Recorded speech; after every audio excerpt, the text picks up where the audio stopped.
أعوذ بالله من الشيطان الرجيم. بسم الله الرحمن الرحيم. الحمد لله الذي أنزل على عبده الكتاب ولم يجعل له عوجا قيما لينذر بأسا شديدا من لدنه ويبشر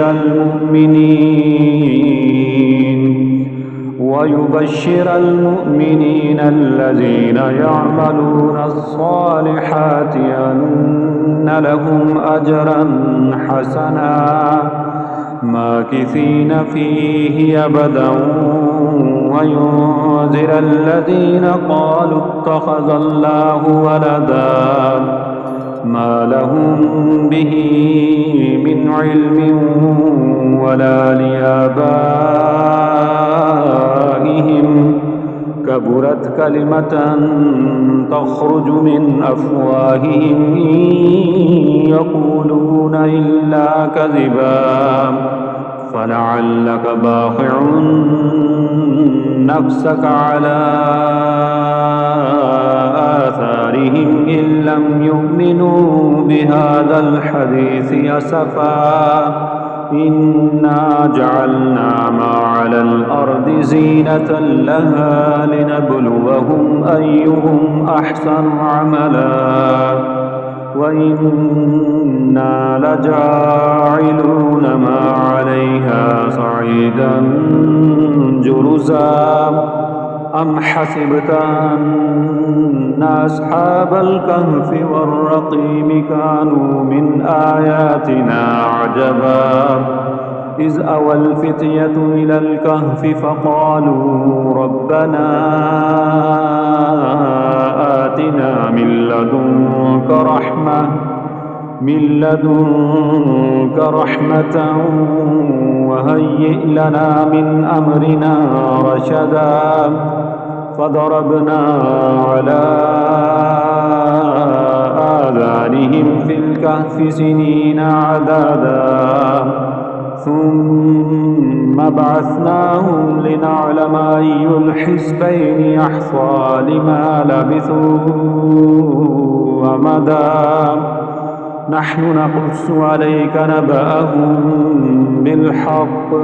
إنهم فتية آمنوا بربهم وزدناهم هدى وربطنا على قلوبهم إذ قاموا فقالوا ربنا رب السماوات والأرض لن ندعو من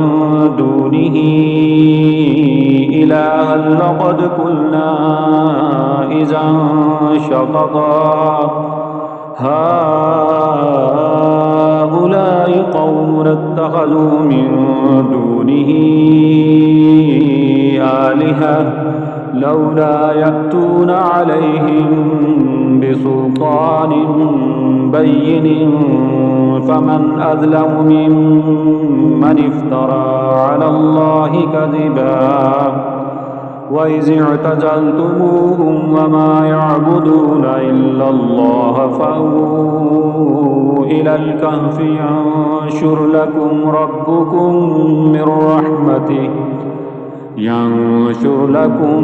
ربكم من رحمته ويهيئ لكم من أمركم مرفقا وترى الشمس إذا طلعت تزاور عن كهفهم ذات اليمين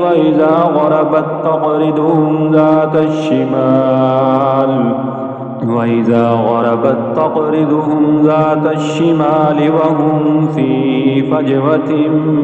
منه ذلك من آيات الله من يهد الله فهو المهتد ومن يضلل فلن تجد له وليا مرشدا وتحسبهم أيقاظا وهم جنود ونقلبهم ذات اليمين وذات الشمال وكلبهم باسط ذراعيه بالوصيد لو اطلعت عليهم لوليت منهم فرارا ولملئت منهم رعبا وكذلك بعثناهم ليتساءلوا بينهم قال قائل منهم كم لبثتم قالوا لبثنا يوما أو بعد يوم قالوا ربكم أعلم بما لبثتم فابعثوا أحدكم بورقكم هذه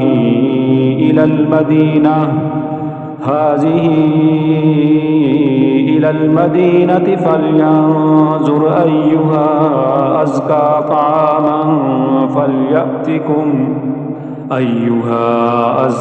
طعاما فليأتكم برزق منه وليتلطف ولا يشعرن بكم أحدا إنهم إن يظهروا عليكم يرجموكم أو يعيدوكم في ملتهم ولن تفلحوا إذا أبدا وكذلك أعثرنا عليهم ليعلموا أن وعد الله حق وأن الساعة لا ريب فيها إذ يتنازعون بينهم أمرهم فقالوا بنوا عليهم بنيانا ربهم أعلم بهم قال الذين غلبوا على أمرهم لنتخذن عليهم مسجدا سيقولون ثلاثة رابعهم كلبهم ويقولون خمسة سادسهم كلبهم رجما بالغيب ويقولون سبعة وثامنهم كلبهم قل ربي أعلم بعدتهم ما يعلمهم إلا قليل فلا تمار فيهم إلا مراء ظاهرا ولا تستفت فيهم منهم أحدا ولا تقولن لشيء إني فاعل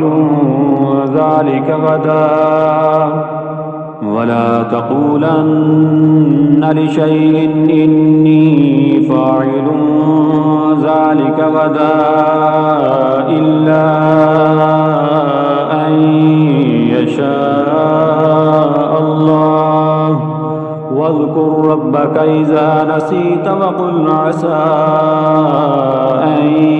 يهديني ربي ليقرب من هذا رشدا ولبثوا في كهفهم 300 سنين وازدادوا 9 قل الله أعلم بما لبثوا له غيب السماوات والأرض أبصر به وأسمع ما لهم من دونه من ولي ولا يشرك في حكمه أحدا واتل ما أوحي إليك من كتاب ربك لا مبدل لكلماته ولن تجد من دونه ملتحدا واصبر نفسك مع الذين يدعون ربهم بالغداة والعشي يريدون وجهه ولا تعد عيناك عنهم تريد زينة الحياة الدنيا ولا تطع من أغفلنا قلبه عن ذكرنا واتبع هواه وكان أمره فرطا وقل الحق من ربكم فمن شاء فليؤمن ومن شاء فليكفر إنا أعتدنا للظالمين نارا أحاط بهم سرادقها وإن يستغيثوا يغاثوا بماء كالمهل يشوي الوجوه بئس الشراب وساءت مرتفقا إن الذين آمنوا وعملوا الصالحات إنا لا نضيع أجر من أحسن عملا أولئك لهم جنات عدن تجري من تحتهم الأنهار يحلون فيها من أساور من ذهب ويلبسون ثيابا خضرا من سندس واستبرق متكئين فيها على الأرائك نعم الثواب وحسنت مرتفقا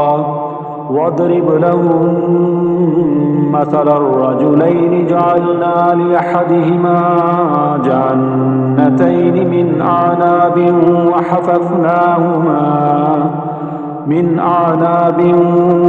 وحففناهما بنخل وجعلنا بينهما زرعا كلتا الجنتين آتت أكلها ولم تظلم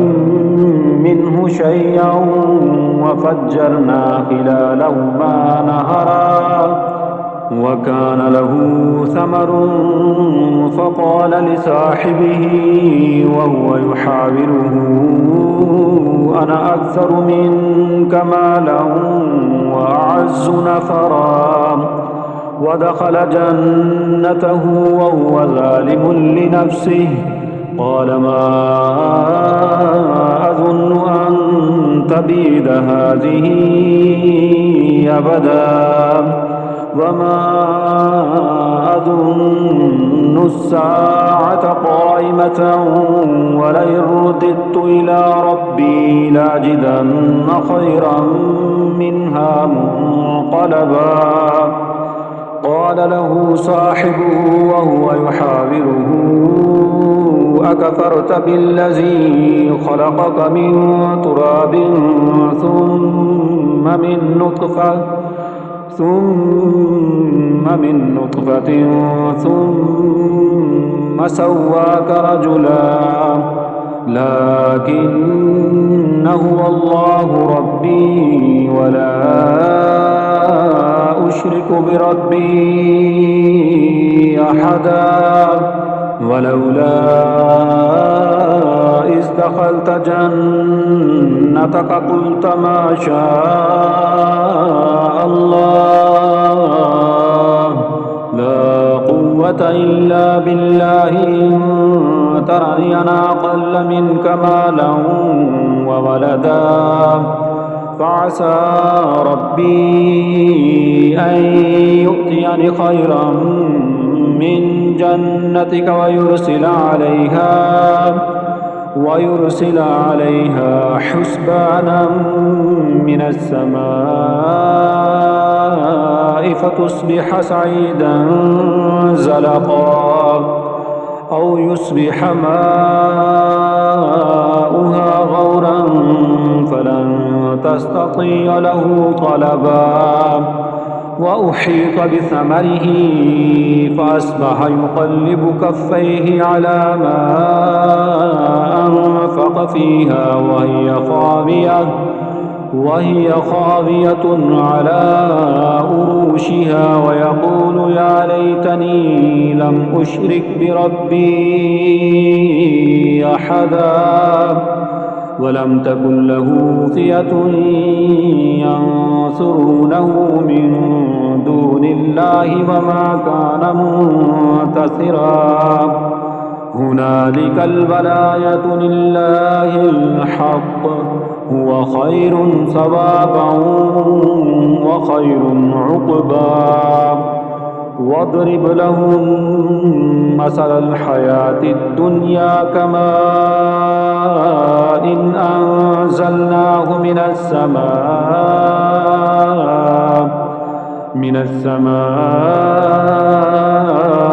فاختلط به نبات الأرض فأصبح هشيما تذروه الرياح وكان الله على كل شيء مقتدرا المال والبنون زينة الحياة الدنيا والباقيات الصالحات خير عند ربك ثوابا وخير أملا ويوم نسير الجبال وترى الأرض بارزة وحشرناهم فلم نغادر منهم أحدا وعرضوا على ربك صفا لقد جئتمونا كما خلقناكم أول مرة بل زعمتم أن لن نجعل لكم موعدا ووضع الكتاب فترى المجرمين مشفقين مما فيه ويقولون يا ويلتنا ما لهذا الكتاب لا يغادر صغيرة ولا كبيرة إلا أحصاها ووجدوا ما عملوا حاضرا ولا يظلم ربك أحدا وإذ قلنا للملائكة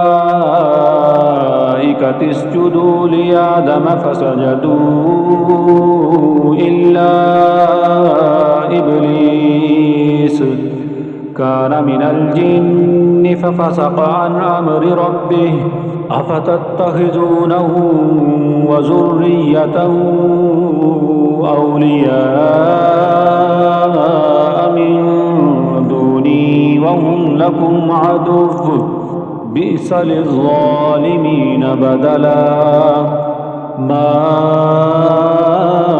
أشهدتهم خلق السماوات والأرض ولا خلق أنفسهم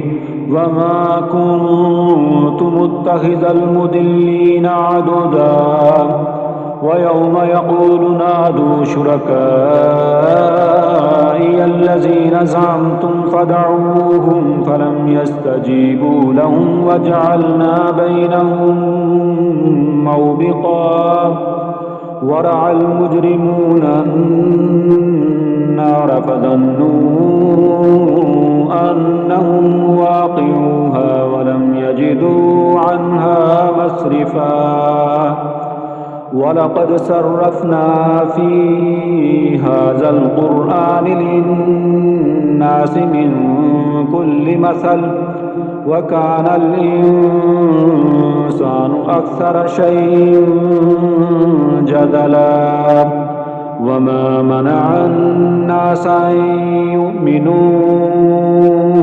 إذ جاءهم الهدى ويستغفروا ربهم إلا أن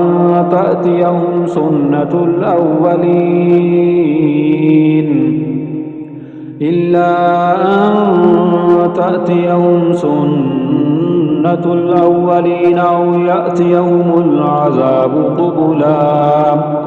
وما نرسل المرسلين إلا مبشرين ومنذرين ويجادل الذين كفروا بالباطل ليدحضوا به الحق واتخذوا آياتي وما أنذروا هزوا ومن أظلم ممن ذكر بآيات ربه فأعرض عنها ونسي ما قدمت يداه إنا جعلنا على قلوبهم أكنة أن يفقهوا وفي آذانهم وقرا وإن تدعوهم إلى الهدى فلن يهتدوا إذا أبدا وربك الغفور ذو الرحمة لو يؤاخذهم بما كسبوا لعجل لهم العذاب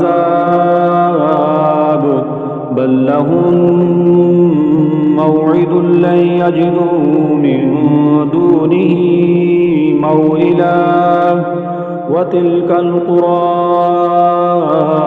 أهلكناهم لما ظلموا وجعلنا لمهلكهم موعدا وإذ قال موسى لفتاه لا أبرح حتى أبلغ مجمع البحرين أو أمضي حقبا فلما بلغا مجمع بينهما نسيا حوتهما فاتخذ سبيله في البحر سربا فلما جاوز قال لفتاه آتنا غداءنا لقد لقينا من سفرنا هذا نسبا قال أرأيت إذ أوينا إلى الصخرة فإني نسيت الحوت وما أنسانيه إلا الشيطان أن أذكره واتخذ سبيله في البحر عجبا قال ذلك ما كنا نبغي فارتد على آثارهما قصصا فوجد عبدا من عبادنا آتيناه رحمة من عندنا وعلمناه من لدنا علما قال له موسى هل أتبعك على أن تعلمني مما علمت رشدا قال إنك لن تستطيع معي صبرا وكيف تصبر على ما لم تحط به خبرا قال ستجدني إن شاء الله صابرا ولا أعصي لك أمرا قال فإن اتبعتني فلا تسألني عن شيء حتى أحدث لك منه ذكرا فانطلقا حتى إذا ركبا في السفينة خرقها قال خرقتها لتغرق أهلها لقد جئت شيئا إمرا قال ألم أقل إنك لن تستطيع معي صبرا قال لا تؤاخذني بما نسيت ولا ترهقني من أمري عسرا فانطلقا حتى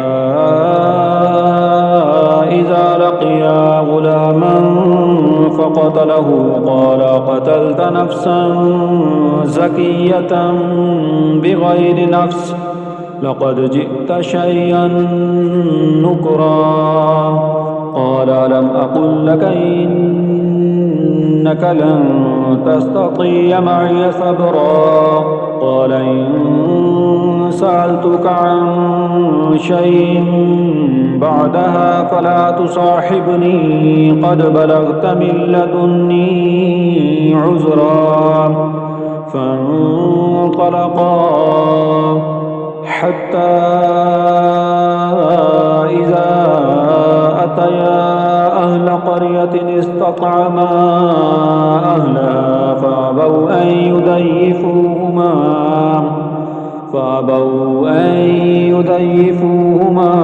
فوجد فيها جدارا يريد أن ينقض فأقامه قال لو شئت لاتخذت عليه أجرا قال هذا فراق بيني وبينك سأنبئك بتأويل ما لم تستطيع عليه صبرا أما السفينة فكانت لمساكين يعملون في البحر فأردت أن أعيبها وكان وراءهم ملك يأخذ كل سفينة غصبا وأما الغلام فكان أبواه مؤمنين فخشينا أن يرهقهما طغيانا وكفرا فأردنا أن يبدلهما ربهما خيرا منه زكاة وأقرب رحما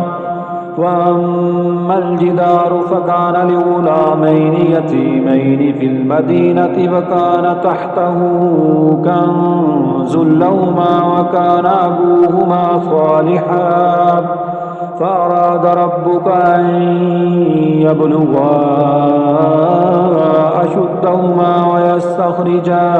كنزهما رحمة من ربك وما فعلته عن أمري ذلك تأويل ما لم تسطع عليه صبرا ويسألونك عن ذي القرنين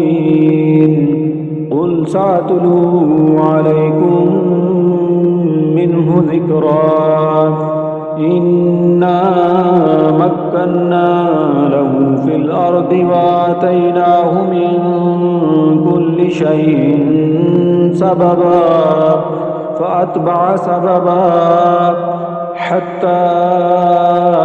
إذا بلغ مغرب الشمس وجدها تغرب في عين حمية ووجد عندها قوما قلنا يا ذا القرنين إما أن تعذب وإما أن تتخذ فيهم حسنا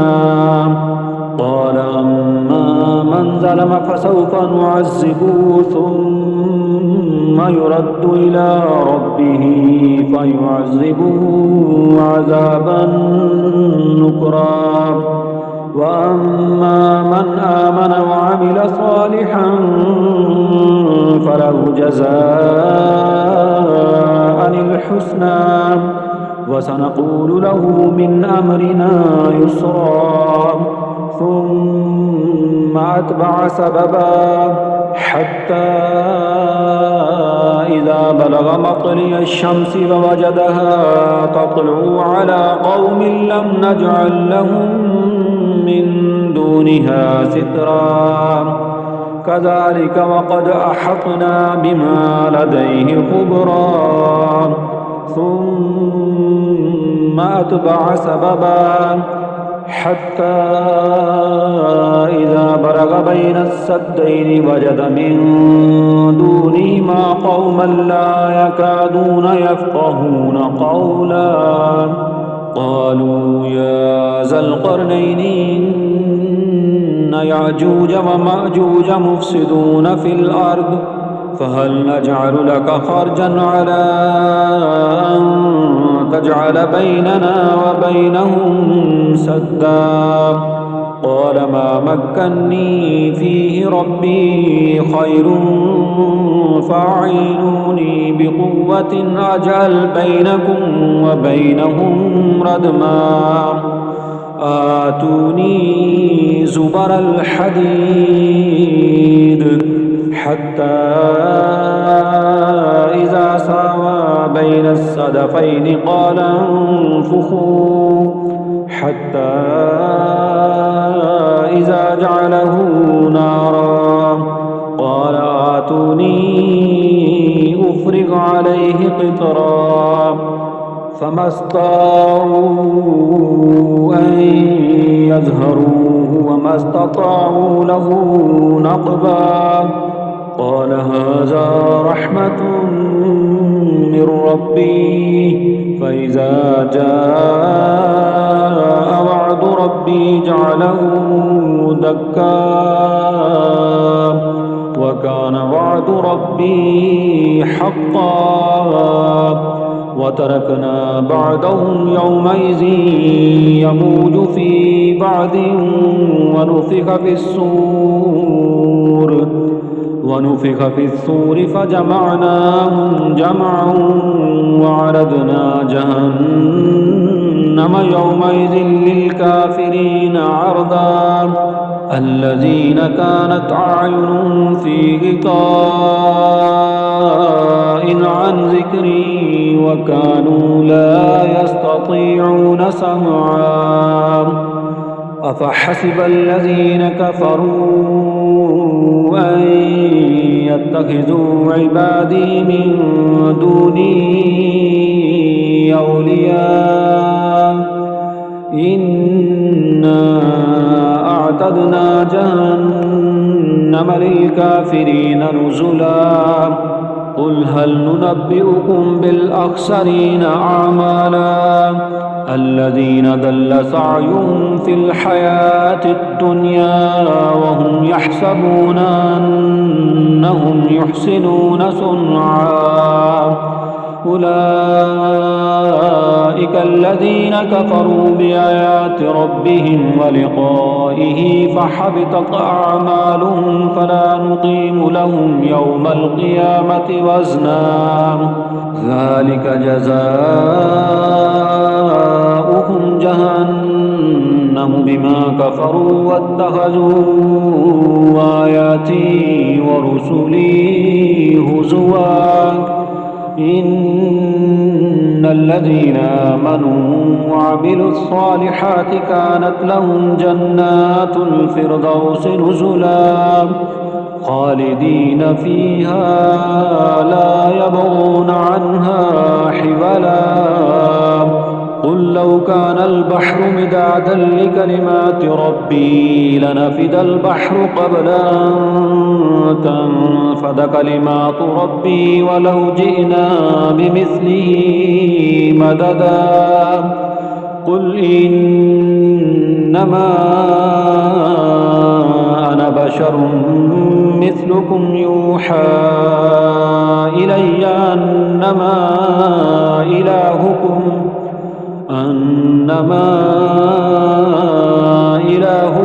إله واحد فمن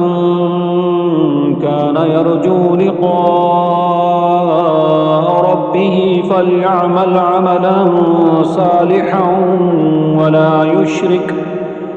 فليعمل عملا صالحا ولا يشرك بعبادة ربه أحدا